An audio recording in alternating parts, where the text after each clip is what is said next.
The dust from Jake's truck hadn't even settled when he knew something was wrong. After 7 days on the trail moving cattle to winter pasture, a man gets to know his land like the back of his weathered hands. Every fence post, every shadow, every sound had its place. But today, something felt off. Jake cut the engine and sat for a moment, listening. The October wind whistled through the barn doors, but underneath that familiar sound was something else. Something that made the hair on his neck stand up. In 38 years of ranch life, he'd learned to trust his gut, and right now his gut was telling him he wasn't alone. He grabbed his rifle from the gun rack, not because he was looking for trouble, but because trouble had a way of finding isolated ranches. Could be kids from town playing pranks. Could be drifters looking for an easy score. Could be worse. Either way, Jake wasn't taking chances. The barn door creaked as he pushed it open, and that's when he saw them.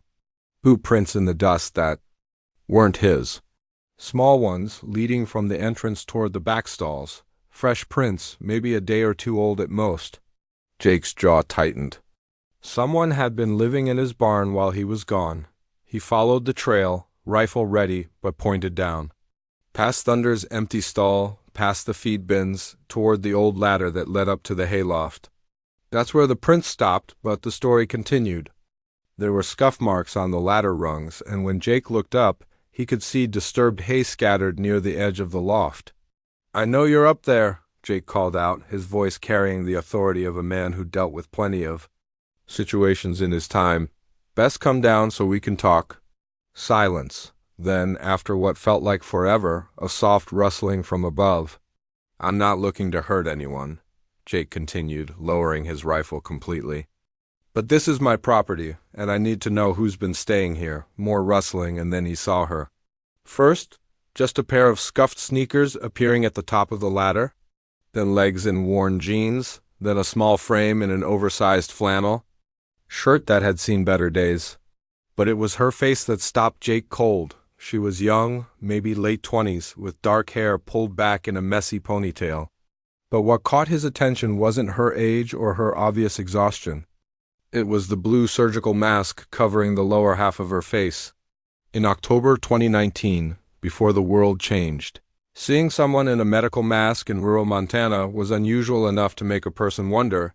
She climbed down slowly, one rung at a time, like someone who wasn't sure if they were walking toward salvation or disaster. When she reached the ground, she kept her distance, staying a good 10 feet away from Jake. Her hands shook slightly, and her eyes darted toward the barn door, like she was measuring her chances of making a run for it.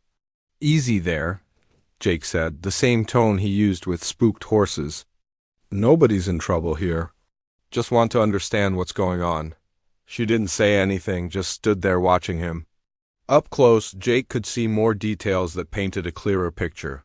Her clothes were clean but worn thin from too much washing. Her sneakers had holes that someone had tried to patch with duct tape. She had a small backpack that looked like it held everything she owned in the world, but it was her eyes that got to him.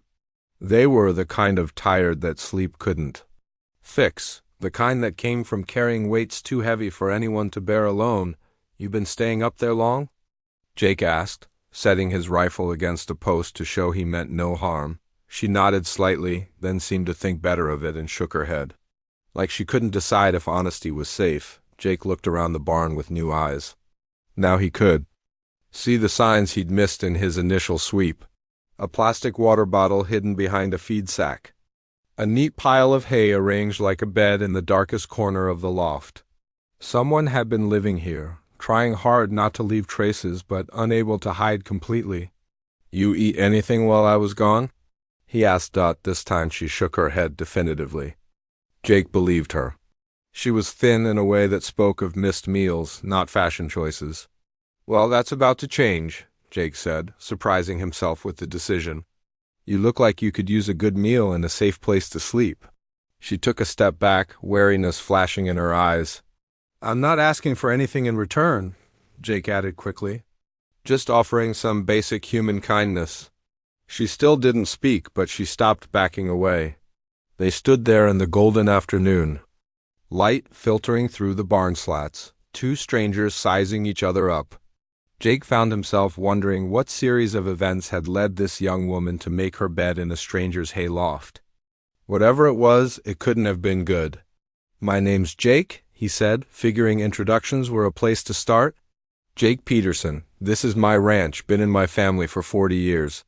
She opened her mouth like she might respond, then closed it again, but she nodded slightly, acknowledging what he'd said. "You got a name?"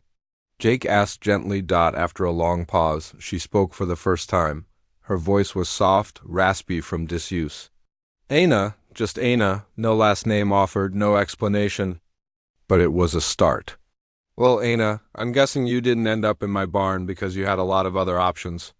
Jake kept his voice casual, non-threatening. "And I'm thinking maybe you could use a friend right about now." She studied his face like she was trying to read his intentions. Jake had never been good at hiding what he was thinking, which had gotten him in trouble more than once, but also meant people usually knew where they stood with him. "I can offer you two things," Jake said, the words coming out before he'd fully thought them through. "You want a place to stay or a man to stay with?" The question hung in the air between them like smoke. Jake wasn't entirely sure why he'd phrased it that way, but something about this woman made him want to be completely honest about what he was offering. He could give her shelter, no strings attached, or he could offer something more, if that's what she needed. Aina's eyes widened above her mask. Whatever she'd expected him to say, it wasn't that. She looked at him for a long moment, really looked like she was seeing him for the first time. Then she glanced around the barn, at her makeshift home in the loft, at the rifle he'd deliberately set aside. When she looked back at him, something had shifted in her expression. The fear was still there, but underneath it was something else. Maybe hope, maybe curiosity, maybe just exhaustion with running. "I need to think," she said finally. Jake nodded. "Fair enough. Take all the time you need. Meanwhile, how about we get some food in you? Thinking's easier on a full stomach." As they walked toward the house together, Jake found himself wondering what he'd just gotten himself into. But looking at the small figure beside him, still wearing that mysterious mask, still carrying herself like someone ready to bolt at the first sign of danger, he knew he'd made the right choice. Sometimes a person just needed someone to offer them a choice between safety and something more. Sometimes that choice was the first step toward healing wounds that went deeper than anyone could see. Aina sat at Jake's kitchen table, staring at the bowl of soup in front of her like it might disappear if she looked away. Steam rose from the chicken broth, carrying the smell of home-cooked comfort that she hadn't experienced in months. Her hands wrapped around the warm ceramic, but she hadn't taken a sip yet. Jake busied himself at the counter, making coffee and trying not to stare. He'd seen plenty of scared animals in his time, and he recognized the signs. The way she positioned herself, closest to the door, how her eyes tracked every movement he made, the careful distance she maintained even while sitting at his table. "Soup's getting cold," he said gently, settling into the chair across from her with his own bowl. She nodded but still didn't move to eat. Jake realized the problem and felt like kicking himself. The mask. She couldn't eat with the mask on, and she clearly wasn't ready to take it off in front of him. "Tell you what," Jake said, standing up. "I've got some paperwork to catch up on in my office. You take your time with that soup. I'll be back in a bit." He started to leave, then paused. At the doorway. "Aina? There's more in the pot if you want seconds. And there's bread in the pantry if you're still hungry." When he returned 20 minutes later, the bowl was empty and sitting in the sink, rinsed clean. Aina was back at the table, mask in place, looking slightly less like she might bolt at any. "Second better?" Jake asked. "Thank you," she said, and her voice was stronger now. "I hadn't eaten in 2 days." Jake felt something twist in his chest. 2 days, he thought about his own complaints when dinner was an hour late and felt ashamed. Mind. "If I ask how long you've been on the road?" Aina was quiet for so long that Jake thought she wasn't going to answer. When she finally spoke, her words came out careful and measured. 3 months, maybe 4. Time gets fuzzy when you're not staying anywhere long enough to matter. That's a long time to be moving around. Sometimes moving is safer than staying. Still, Jake heard the weight behind those words. Whatever Ina was running from, it wasn't just bad luck or poor choices. Someone or something had made her feel like the only option was to keep moving, to sleep in strangers' barns, and go without food rather than risk being found. Well, Jake said, settling back into his chair, you're safe here. Whatever brought you to my barn, you don't have to keep running tonight. Aina looked at him for a long moment. Why are you helping me? You don't know anything about me. I could be anyone. I could be dangerous. Jake almost smiled at that. This thin, exhausted woman who'd been surviving on nothing for months, worried that she might be the dangerous one in this situation. Could be, he agreed. But I don't think so. Dangerous people don't usually spend 3 days in a barn without taking anything that doesn't belong to them.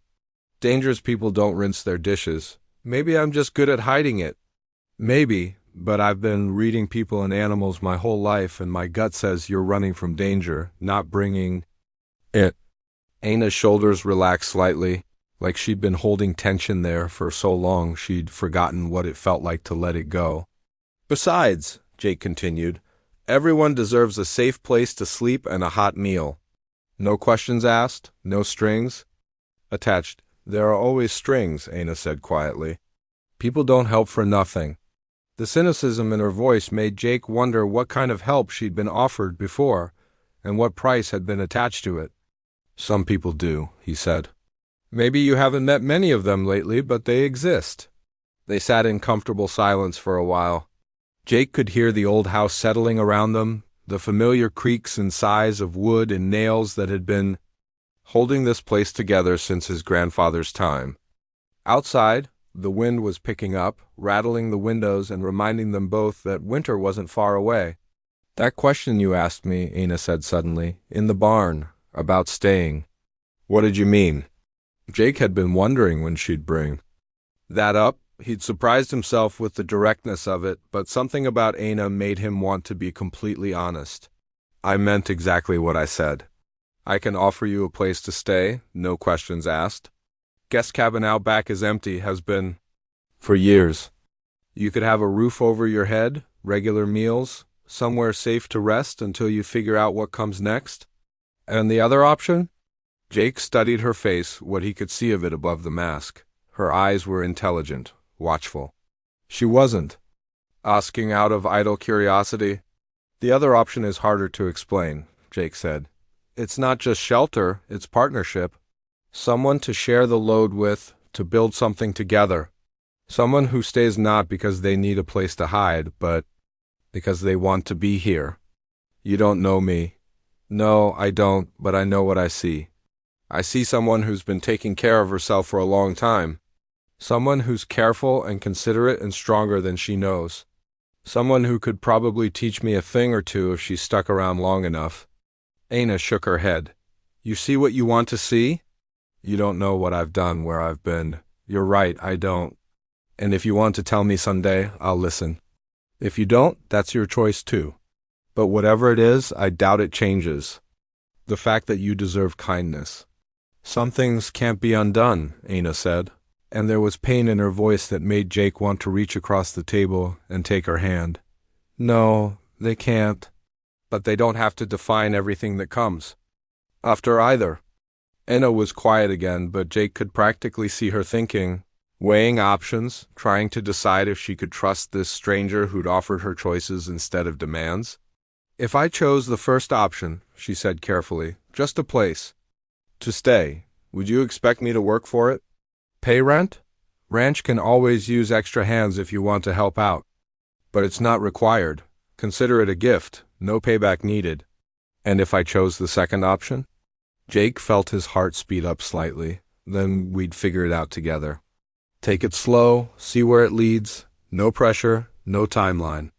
Just two people getting to know each other and seeing if they fit. You could have anyone, Aina said. Why would you want someone like me? Someone like what? Anna gestured vaguely at herself, and Jake caught the frustration in the movement. Whatever she was hiding behind that mask, she believed it made her less worthy of love, less deserving of partnership. Someone damaged, she said finally. We're all damaged, Jake replied. Question is whether we let it make us bitter or use it to become more understanding. Aina looked out the window at the darkening sky. The sun was setting behind the mountains, painting the clouds orange and pink. It was the kind of sunset that made a person believe in second chances. I need time to think, she said. Take all the time you need. The offer stands either way. And if I choose to keep moving tomorrow?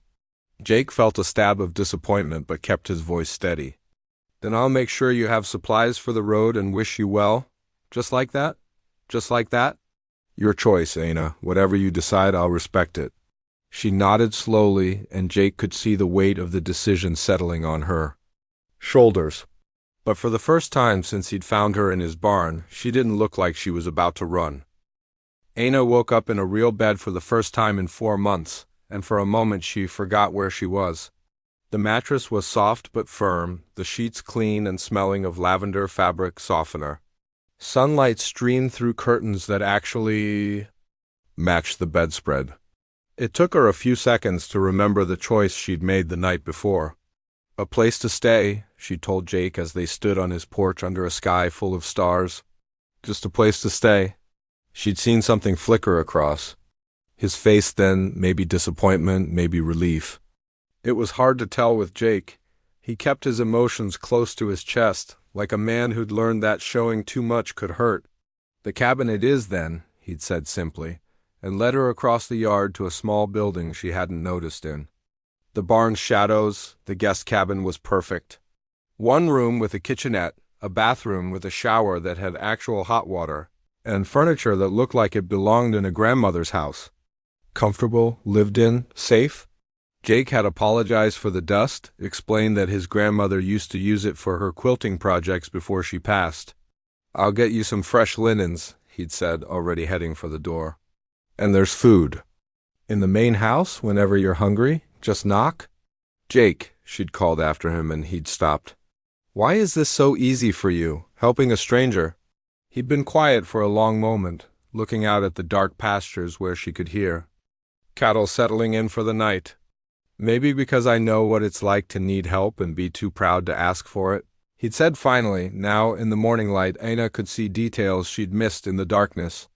The quilt on the bed was handmade, intricate patterns in blues and greens that must have taken months to complete. There were books on the knit stand, old paperback novels with worn covers. A rocking chair sat by the window, positioned perfectly to catch the morning sun. Someone had lived here once. Someone had been happy here. Anna made the bed carefully. Hospital corners like she'd learned in nursing school a lifetime ago, then ventured outside. The ranch looked different in daylight. Bigger, more established. She could see the main house clearly now, a 2-story farmhouse with a wraparound porch and flower boxes under the windows. There were several outbuildings scattered around the property, all painted the same shade of barn red. And everywhere there were animals. Cattle in the distance, horses in a nearby pasture, chickens pecking around a coop behind the barn. A ranch cat emerged from under the porch and studied her with golden eyes, before deciding she was acceptable and rubbing against her legs. That's Mabel, Jake's voice came from behind her. She's the real boss around here. Aina turned to find him walking toward her with 2 cups of coffee, steam rising in the cool morning air. He was dressed for work in jeans and boots, a worn flannel shirt that had seen better days. He looked like he belonged here, part of the landscape. Sleep okay? He asked, offering her one of the cups.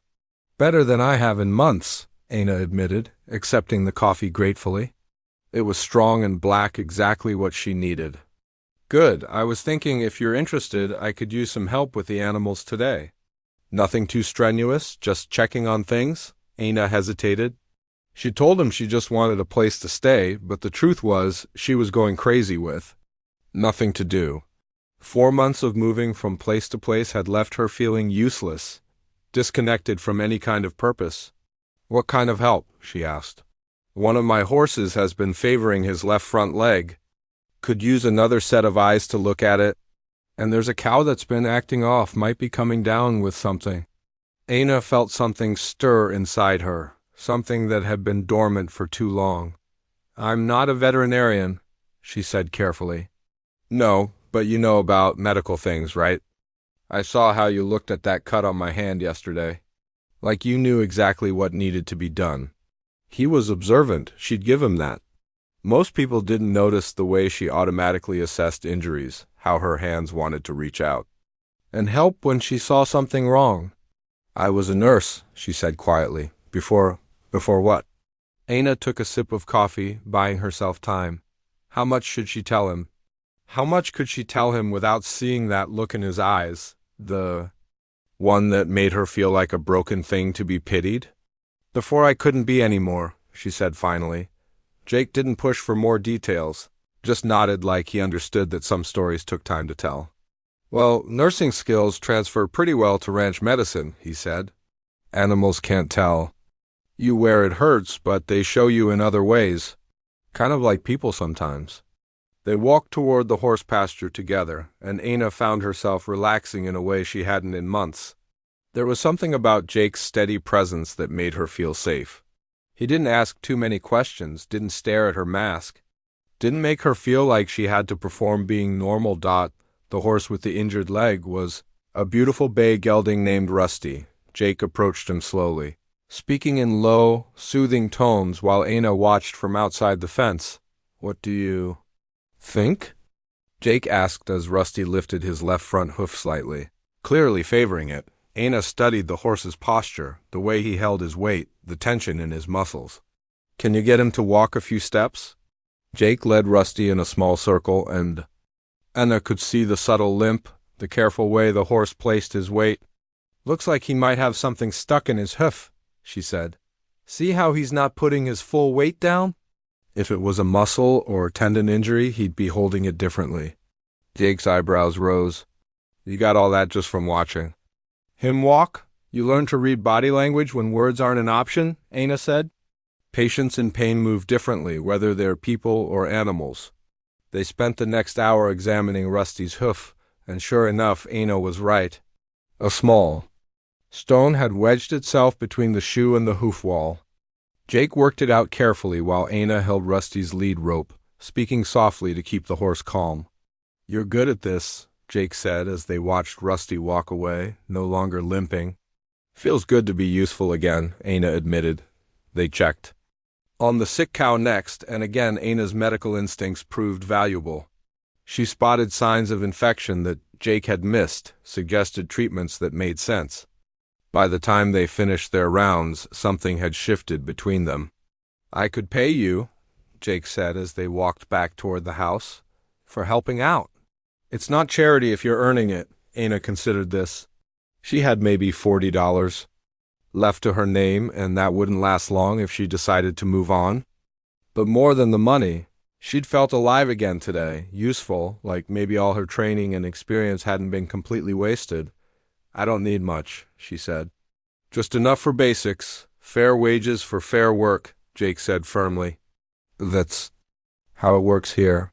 Over the following days, they fell into a routine that surprised them both with how natural it felt.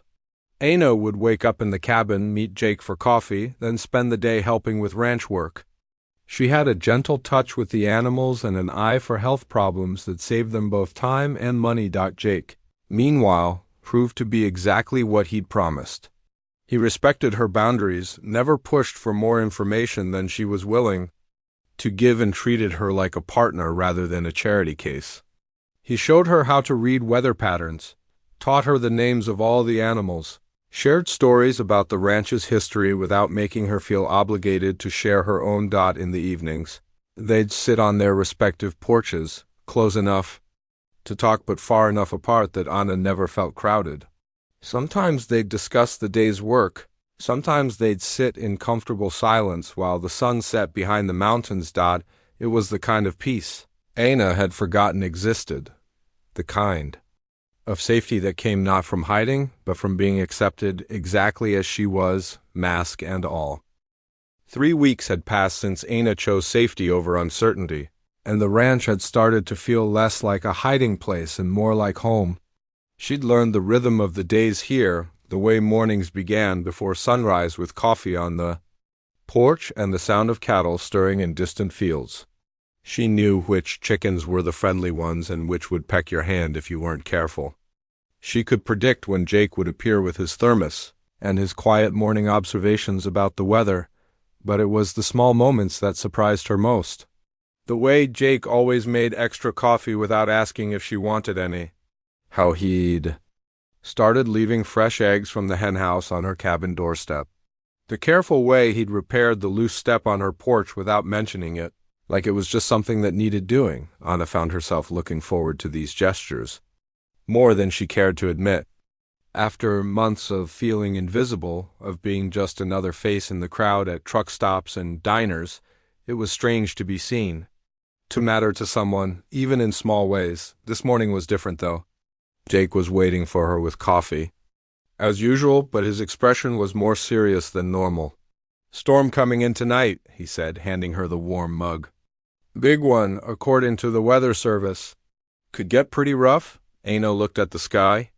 It was still dark blue, with only the faintest hint of dawn on the horizon, but she could feel something different in the air. A heaviness, a charge that made her skin feel tight. "How rough?" she asked.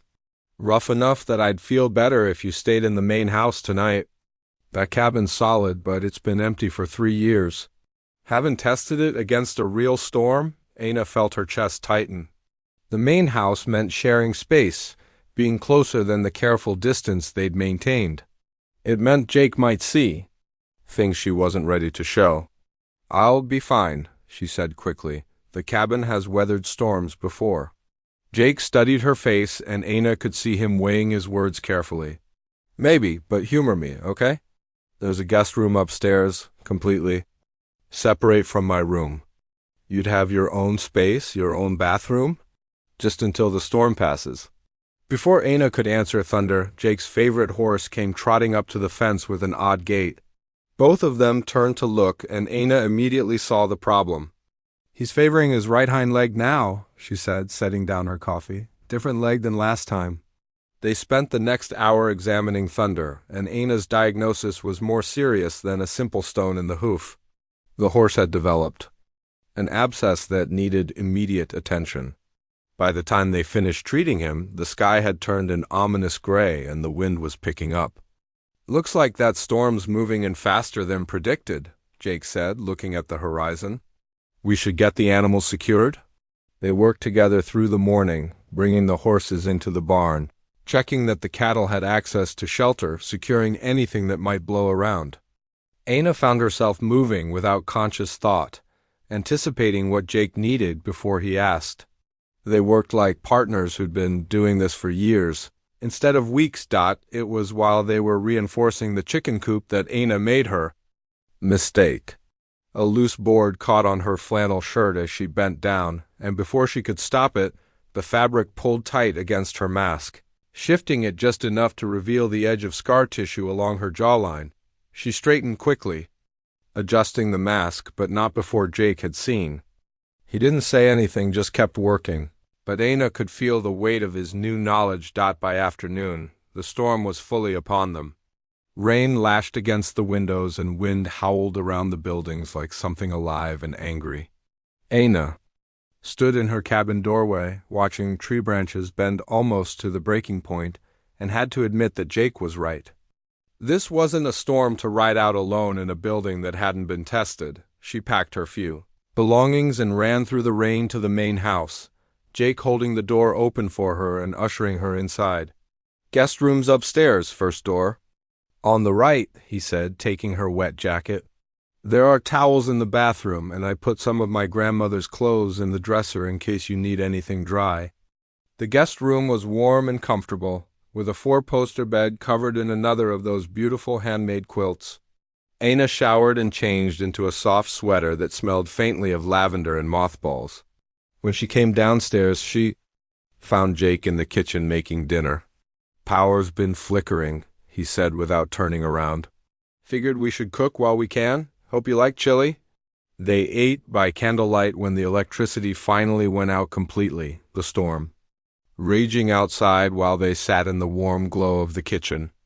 It was intimate in a way that made Aina nervous, but Jake kept the conversation light, talking about the ranch, telling funny stories about the animals. Thunder once got loose and spent 3 hours in Mrs. Patterson's flower garden, he said, making Ana laugh despite herself. Ate every prize-winning rose she had. Took me 6 months of free ranch work to make up for it.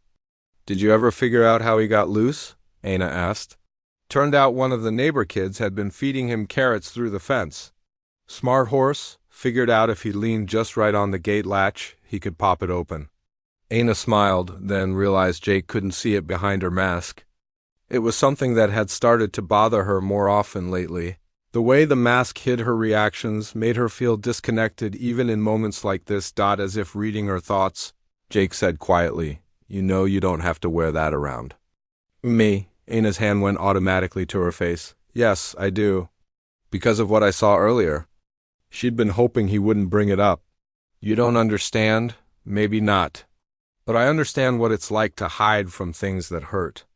Jake got up to check the fire he'd built in the living room fireplace, giving Ana space to think. When he came back, he was carrying a photo in a simple wooden frame. "This is my wife, Claire," he said, setting the picture on the table where Ana could see it. The woman in the photo was beautiful, with bright eyes and a warm smile. She was standing next to a younger version of Jake, both of them laughing at something outside the camera's view. "She died 4 years ago," Jake continued. "Car accident. She was 8 months pregnant." Ana felt her heart clench. "I'm sorry. For 2 years after, I couldn't stand to have that picture out. Couldn't stand to see other couples, other families.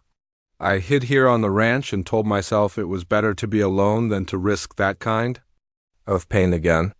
He picked up the photo, looking at Claire's face with a mixture of love and sadness. "Point is, we all have things we're not ready to show the world. Sometimes we hide behind work, sometimes behind anger, sometimes behind masks. But hiding doesn't make the pain go away. It just makes us smaller." Ana stared at the photo, thinking about the choice she'd made 3 weeks ago, a place to stay, not a man to stay with. But sitting here in the candlelight, listening to Jake share his deepest loss, she realized that the lines between those choices weren't as clear as she'd thought. "It's not the same thing," she said finally. "Maybe not. But loneliness is loneliness, whether it comes from loss or fear." The storm raged on outside, but inside the house felt safe and warm. Ana found herself watching Jake's face in the flickering light, seeing kindness there that she'd almost forgotten existed in the world. For the first time since the accident, she wondered what it might feel like to trust someone with the whole truth about who she was. The storm wasn't done with them yet.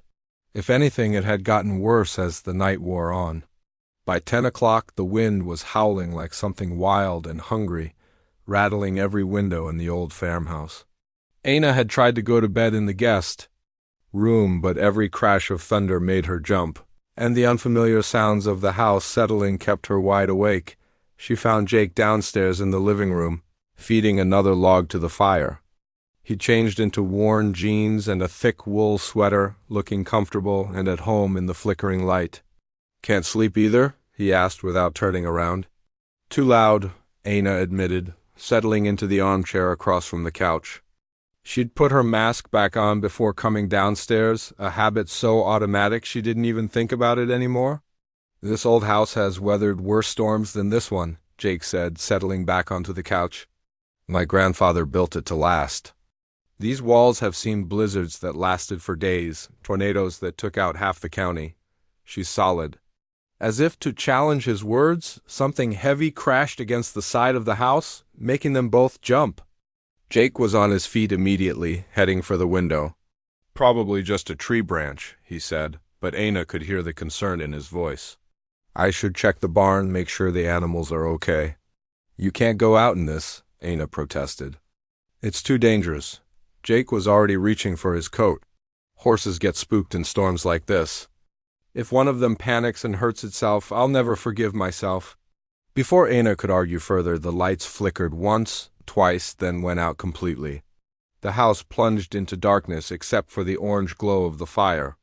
"Well, that settles it," Jake said, hanging his coat back up. "I'm not stumbling around in the dark checking on anything." The animals will have to ride this one out on their own. They sat in the firelight, listening to the storm rage outside. Without the electric lights, the house felt smaller, more intimate. The shadows danced on the walls, and Aina found herself studying Jake's face in the warm glow. There was something about the darkness that made conversations feel safer, like secrets shared in the night couldn't hurt as much as ones told in the harsh light of day. "Tell me about before," Jake said quietly. "Before you were running." Aina pulled her knees up to her chest, wrapping her arms around them. "What do you want to know?" "Whatever you're willing to share." "I've been wondering who you were before you ended up in my barn." Aina was quiet for a long moment, trying to decide where to start. The truth felt like a living thing in her chest, something that had been locked away for so long it had grown sharp edges. "I was a trauma nurse," she said finally. "Worked at City General Hospital in Denver, loved my job, was good at it. I had this idea that I could save everyone, you know? That if I just worked hard enough, cared enough, I could make a difference." "Sounds like you did make a difference." "For a while. Maybe I had a life there. An apartment, friends, someone I thought I was going to marry." Aina's voice got quieter. "I thought I had everything figured out." Jake didn't push for more, just waited patiently while the fire crackled and the storm raged outside. "There was a fire," Aina continued, the words coming easier now that she'd started. "Electrical fire in the children's wing. Started in the middle of the night shift when most of the kids were sleeping. She could still smell it sometimes, the acrid scent of burning plastic and disinfectant, the way the smoke had made her eyes water and her throat burn. I was one of the first responders inside. We had to evacuate the whole wing, get all the kids out. Some of them were on ventilators, others couldn't walk. It was chaos." Jake leaned forward slightly, his attention completely focused on her. "I made 3 trips into that wing," Aina said, and she could hear the pride in her own voice despite everything. "Got 12 kids out safe, but on the 4th trip, part of the ceiling came down." Her hand went automatically to her face, touching the mask that covered the worst of the damage. "Burning beam caught me right across the face and neck," she said simply. "Third-degree burns, they called them? Took 4 surgeries just to get me functional again." "Aina," Jake said softly, but she shook her head. "That's not the worst part." "The worst part was what happened after. My fiancé, David, he tried it first. Visited me in the hospital, brought flowers, said all the right things. But I could see it in his eyes every time he looked at me. The horror. The pity, the way he had to force himself not to look away." Aina's voice was steady now, matter-of-fact, like she was reading someone else's medical chart. "He broke up with me 2 weeks after I got out of the hospital. Said he couldn't handle it, that he wasn't strong enough to deal with my recovery, at least he was honest." "He was a coward," Jake said, and there was anger in his voice that surprised. "Aina, maybe he just wasn't the person I thought he was. Either way, it made me realize something. People see the scars first now, that's all they see. Not the nurse who saved 12 kids, not the woman who used to love hiking and cooking and terrible romantic comedies. Just the damage." She looked at Jake across the firelight, trying to read his expression. "So I ran, quit my job, sold everything I owned, and started moving. Figured if I kept moving, I wouldn't have to watch people's faces when they first saw me. Wouldn't have to deal with the pity or the staring or the careful way people talk to you when they think you're broken." Jake was quiet for a long time, staring into the fire. When he finally spoke, his voice was gentle but firm. "You know what I see when I look at you?" Aina shook her head. "I see someone who ran into a burning building 4 times to save children. I see someone who's been living rough for months but still takes the time to rinse her dishes and make her bed. I see someone who can calm a spooked horse and spot a sick cow from 50 feet away." He paused, meeting her eyes directly. "I see someone who's stronger than she knows and kinder than she believes. The mask doesn't change any of that." Aina felt tears welling up behind her eyes. It had been so long since someone had seen her as anything other than a victim or a cautionary tale. "You haven't seen what's under it," she whispered. "Maybe not. But I've seen what's behind it. I've seen your heart, Aina. The scars on your face don't change who you are inside." The storm chose that moment to send another tree branch crashing against the house, and both of them jumped. But this time, instead of moving away from each other, they moved closer. Jake shifted to the edge of the couch, closer to Anna's chair. "Can I tell you something?" he said. Anna nodded. "After Claire died, I used to look in the mirror and hate what I saw. Not because of scars, but because I was alive when she wasn't. Because I'd failed to protect the person I loved most. I felt like my face showed everyone what a failure I was." He ran a hand through his hair, looking suddenly vulnerable. "It took me a long time to realize that the person looking back at me in the mirror wasn't a failure. He was just someone who'd survived something terrible and was trying to figure out how to keep going." Anna felt something shift inside her chest, like a door that had been locked tight was finally beginning to open. "The scars aren't what define us," Jake continued. "It's what we do after we get them that matters." Outside, the storm was finally beginning to weaken. The wind was still strong, but it had lost that wild, dangerous edge. In the dying light of the fire, Anna made a decision that terrified and thrilled her in equal measure. Slowly, carefully, she reached up and pulled the mask away from her face. Anna held her breath as Jake's eyes took in her face for the first time. The scars ran from her left temple down to her jawline, a web of raised tissue that pulled her skin tight in places. The worst of it was along her cheek, where the burning beam had rested the longest before the other firefighters could pull it away. She waited for the familiar reactions. The quick intake of breath, the momentary shock, the careful rearranging of features as people tried to hide their horror. She'd seen it so many times that she could predict exactly how Jake's face would change, but Jake didn't look away. He didn't flinch or gasp or give her that pitying look she'd grown to hate. Instead, he studied her face with the same careful attention he gave to injured animals, seeing everything but judging nothing. "You're beautiful," he said quietly, and Anna felt her heart skip. "Don't," she whispered, raising her hand to cover the scars. "You don't have to say that." Jake reached out gently and caught her wrist, stopping her from hiding again.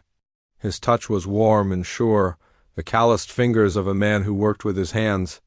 "I'm not saying it because I have to," he said. "I'm saying it because it's true.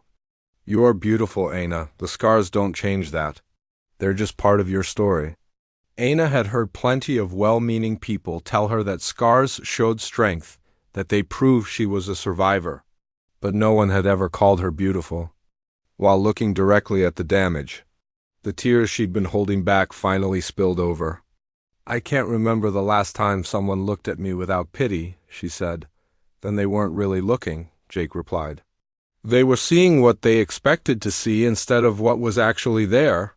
He moved from the couch to kneel beside her chair, bringing himself to her eye level. The firelight cast shadows across his weathered face, highlighting the lines around his eyes and the silver threading through his dark hair. "Can I touch you?"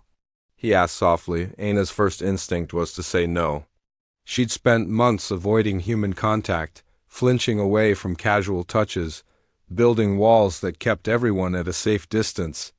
But something in Jake's voice, in the gentle way he'd asked permission, made her nod.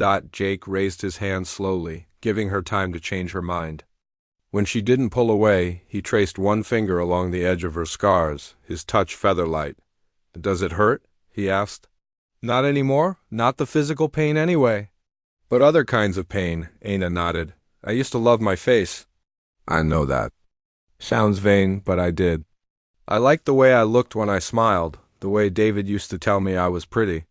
After the fire, I couldn't even look in mirrors for months." Jake's hand moved to cup her uninjured cheek, his thumb brushing away a tear. "I wish you could see yourself the way I see you," he said. "Strong and brave and absolutely gorgeous." Before Anna could protest again, Jake leaned forward and kissed her. It was soft and gentle, nothing demanding or aggressive about it.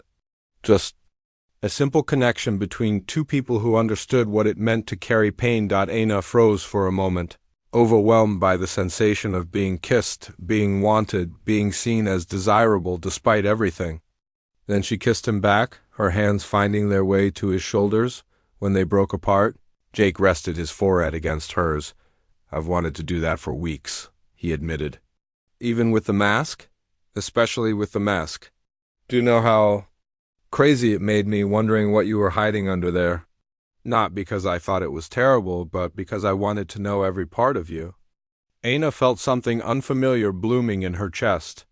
Hope, maybe, or possibility. This changes things, she said. It doesn't have to change anything you don't want it to change. But it does. I told you I just wanted a place to stay. Jake smiled, and Anna realized it was the first time she'd seen him really smile. The kind that reached his eyes and made him look years younger. Maybe what you wanted then isn't what you want now, he said. People are allowed to change their minds. They spent the rest of the night talking by the dying fire. Anna told him about her childhood in Colorado, about her parents who died in a car accident when she was 25, about the loneliness that had driven her to work extra shifts at the hospital just to be around people. Jake shared stories about growing up on the ranch, about Claire and their dreams of filling the house with children, about the dark years after her death when he'd considered selling everything and starting over somewhere else. What stopped you? Aina asked as the first hints of dawn began to show through the windows. Stubbornness, mostly. This place has been in my family for 3 generations. Selling it would have felt like giving up on everything they built. Do you ever regret staying? Jake looked around the room, taking in the family photos on the mantel. The handmade furniture his grandfather had built, the quilts his grandmother had stitched. Not anymore, he said, looking back at her. Especially not now. Over the next few days, something fundamental shifted between them.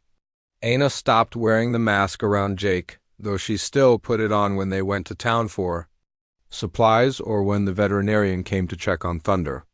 But in their private moments, she was learning to be comfortable with her face uncovered. Jake, meanwhile, seemed to find excuses to touch her. His hand on her back as they worked in the barn, his fingers brushing hers when he handed her coffee, his arm around her shoulders as they sat on the porch watching the sunset. Each touch was careful, asking permission, giving her space to pull away if she needed to. She never did. One evening, as they were finishing up the evening chores, Aina found herself studying Jake as he talked to the horses. He had such a gentle way with all the animals, patient and kind and completely unafraid. It struck her that he approached her the same way, like she was something precious that needed careful handling. "What are you thinking about?" he asked, catching her staring.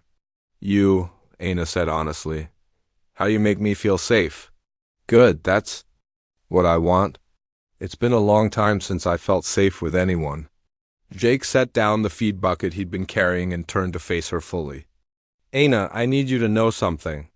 Whatever this is between us, we go at your pace. No pressure, no expectations. I'm not going anywhere. What if I'm not ready for this? What if I'm too damaged? Then we wait, however long it takes." Aina felt tears threatening again, but they were different tears this time. Not the bitter tears of loss and pain she'd cried for months, but something softer. Relief, maybe, or gratitude. "I think," she said carefully, "I might want to change my answer about what I want here." Jake's eyes lit up with hope. "Yeah?" "I don't just want a place to stay anymore," Aina said. "I want to stay with you. If you'll have me." Jake's answer was to kiss her again, deeper this time, with 4 weeks of wanting behind it. And for the first time since the fire, Aina felt like she was exactly where she belonged. Aina was in the garden behind the main house, planting winter vegetables, when she heard the car coming up the gravel drive. It was a sound that didn't belong here, too smooth and quiet for ranch vehicles. She looked up from the row of carrots. She'd been seating to see a silver BMW pulling to a stop near the front porch. Her blood turned to ice when she saw who stepped out of the driver's seat. David looked exactly the same as he had 8 months ago when he'd broken her heart in a sterile hospital room. Tall and lean in his expensive suit, dark hair, perfectly styled, that confident smile that had once made her feel like the luckiest woman alive. Now it just made her stomach churn. Aina's hand went automatically to her face, but she wasn't wearing her mask. She'd stopped putting it on around the ranch weeks ago. Had grown comfortable with Jake seeing her scars, with feeling normal again. Now she felt exposed, vulnerable, like a deer caught in headlights. David's eyes found her across the yard, and she saw the moment he spotted the scars. His practiced smile faltered for just a second before sliding back into place, but that tiny hesitation told her everything she needed to know. He still couldn't look at her without flinching. "Anna," he called out, walking toward her with that easy confidence she remembered so well. "I finally found you. What are you doing here?" Anna stood up slowly, wiping the dirt from her hands-on. Her jeans, her voice sounded steadier than she felt. "Looking for you. Do you have any idea how worried I've been? You just disappeared without a word." "I think my last words to you were pretty clear," Anna said.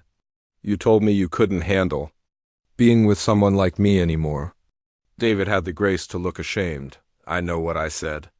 I know how badly I hurt you. But I've had time to think, Anna, time to realize what a mistake I made." Anna heard the barn door close and saw Jake walking toward them, his expression carefully neutral but his body language tense. He'd been shoeing horses when the car arrived, and his hands were still dirty from the work. Next to David's polished appearance, he looked like what he was, a working man who earned his living with his hands. "Everything okay out here?" Jake asked, coming to stand beside Anna, not touching her, not claiming territory, just making his presence known. "Jake, this is David," Anna said, hating how her voice shook slightly. "My ex-fiancé." "David, this is Jake. He owns this ranch." The two men sized each other up like rival stallions. David extended his hand with that politician's smile he used on everyone. "David Wilson. I'm a surgeon at Presbyterian Medical Center in Denver." Jake shook his hand briefly. "Jake Morrison, I raise cattle." The contrast between them was stark. David in his $1,000 suit and Italian leather shoes, Jake in worn jeans and work boots.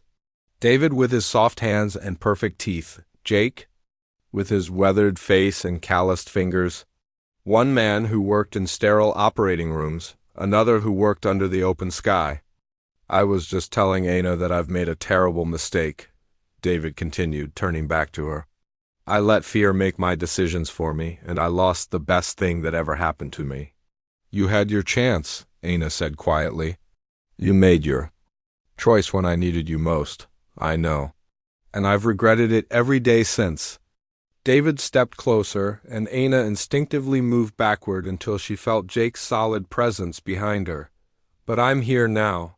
I want to make things right." "How exactly do you plan to do that?"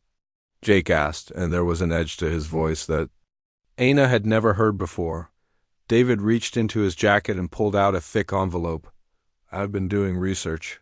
There's a plastic surgeon in Switzerland, Dr. Hoffman, who specializes in severe burn reconstruction. He's had amazing results with cases like Anna's." Anna felt like she'd been slapped. "Cases like mine? You know what I mean. Facial reconstruction, skin grafts, laser treatments. He could give you your life back, Anna, your real life." "This is my real life," Anna said, anger starting to build in her chest. "Living on some isolated ranch in the middle of nowhere? Come on, Anna. You're a trauma nurse, one of the best I've ever seen. You belong in a hospital, saving lives, not playing house with some cowboy." Jake stepped forward then, and Anna saw David's eyes widen slightly as he took in Jake's full height and the controlled power in his movements.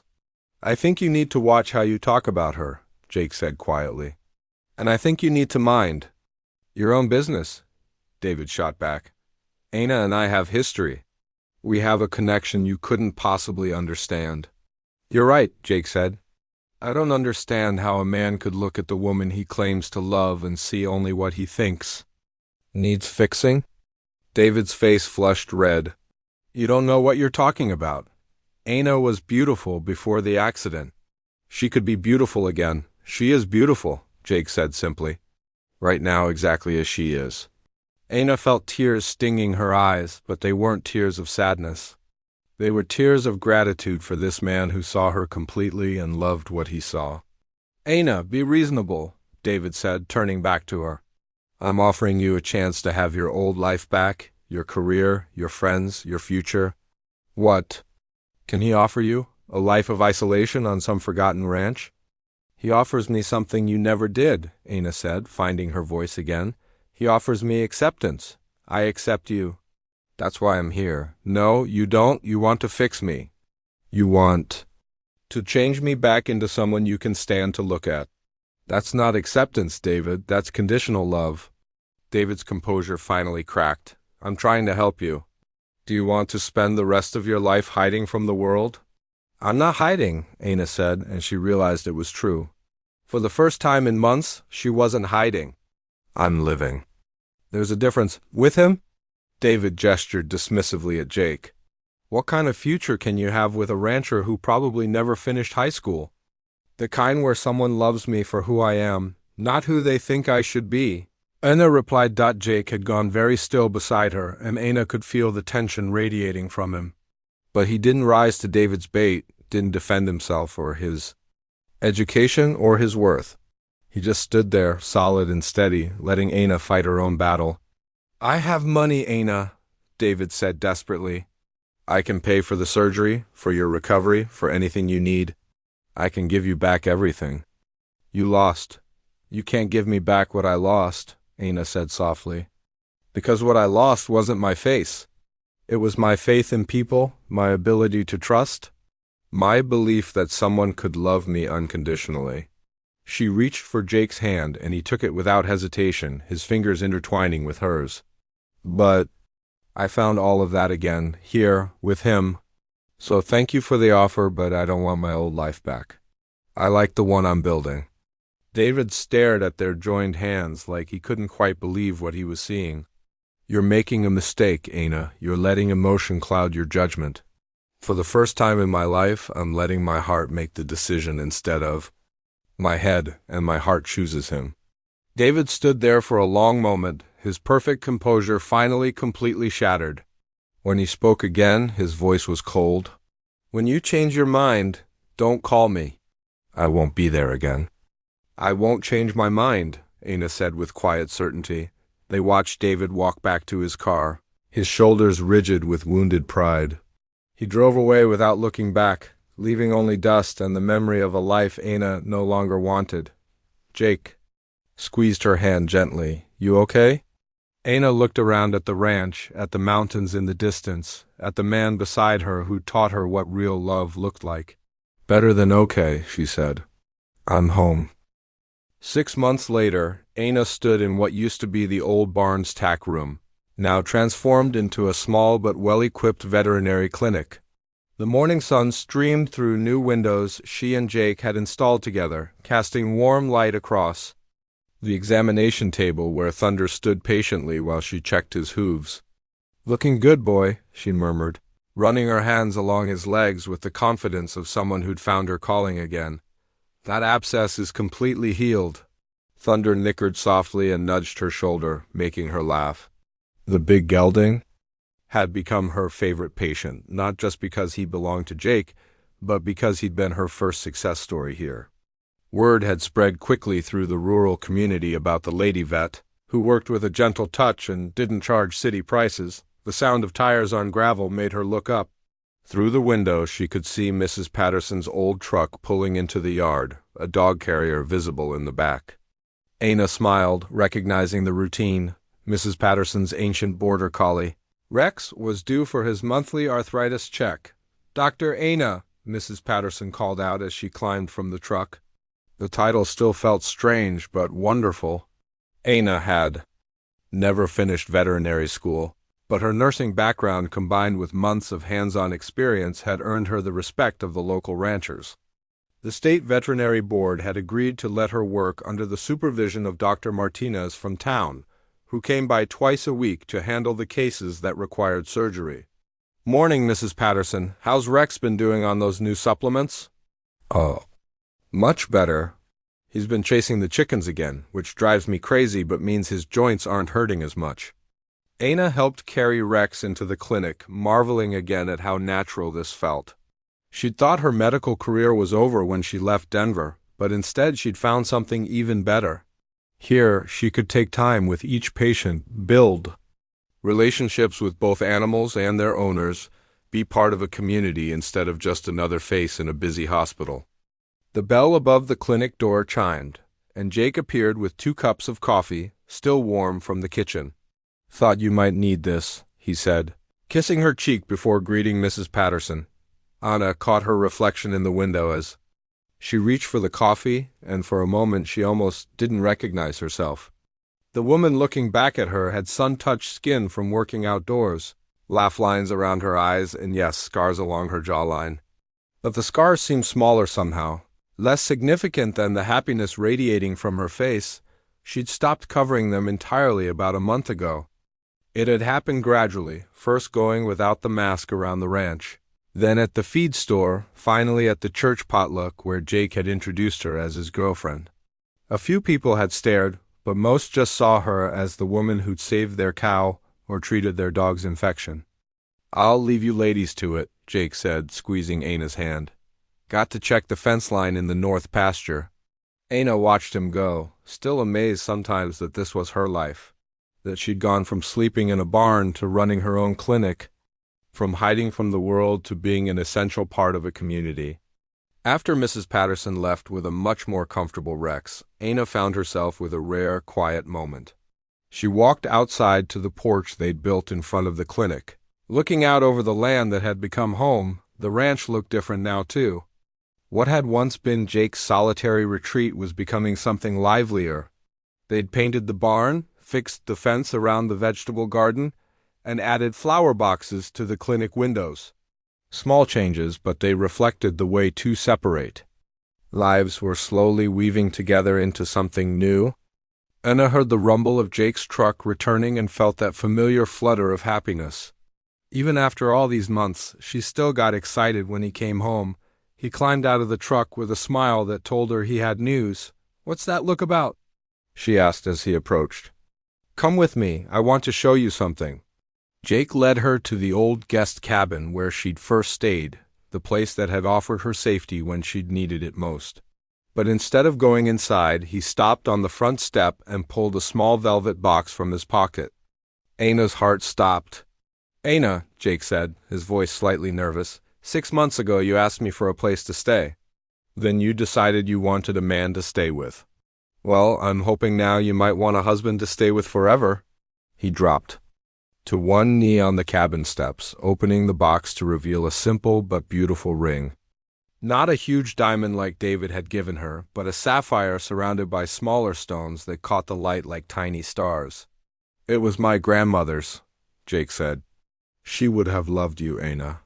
She would have loved how you bring life to this place, how you make me remember what it feels like to be happy." Anna felt tears streaming down her face, but they were the good kind this time. "I know we've both been hurt before," Jake continued. "I know we're both scared of losing what we found. But I can't imagine my life without you in it anymore. Will you marry me?" "Yes," Anna whispered, then louder, "Yes, of course, yes." Jake slipped the ring onto her finger with hands that shook slightly, then stood to kiss her properly. The ring fit perfectly, like it had been waiting for her all along. "I love you," she said against his lips. "I love our life here, I love the clinic, I love the way you make me feel like I can do anything." "You can do anything," Jake said. "You already have?" They planned a simple wedding for the following month, right there on the ranch with the mountains as a backdrop. Anna wore a dress she bought in town, simple white cotton that made her feel beautiful without trying to hide who she was. Jake wore his best suit, which wasn't very fancy but made his eyes look especially blue. The guest list was small but perfect. Mrs. Patterson and her husband, Dr. Martinez, and his wife, a few neighboring ranchers, and the pastor from the little church in town. No one from Anna's old life attended, and she didn't miss them got as they exchanged vows under an arch decorated with wildflowers. Anna thought about the journey that had brought her here, the fire that had changed everything, the months of running and hiding, the night she'd made her bed in a stranger's barn. At the time, it had all felt like loss, like her life was ending, but standing here with Jake's hands in hers, promising to love and support each other through whatever came next, she realized it hadn't been an ending at all. It had been a beginning. "Do you remember that first night?" Jake said during his vows, "when I asked if you wanted a place to stay or a man to stay with?" Anna nodded, smiling through her tears. "I thought those were two different things," Jake continued. "But you taught me they're the same thing. Home isn't a place, it's a person. You're my home, Anna. You always will be. After the ceremony, as their small group of friends celebrated with cake and dancing on the front lawn, Anna found herself standing in the doorway of the clinic, looking at the sign Jake had surprised her with that morning. Peterson Family Veterinary Services, it read. Anna Peterson, DVN candidate, Jake Peterson, ranch manager. Like it? Jake asked, coming up behind her and wrapping his arms around her waist. I love it, Anna said, leaning back against his chest. Peterson, I'm still getting used to that. You've got the rest of your life to get used to it. Anna turned in his arms, looking up at the man who'd saved her in more ways than one. The man who'd seen past her scars to the person she really was, who'd given her not just love but purpose and belonging. The rest of our lives, she corrected, and kissed her husband under the stars that watched over their piece of Montana sky.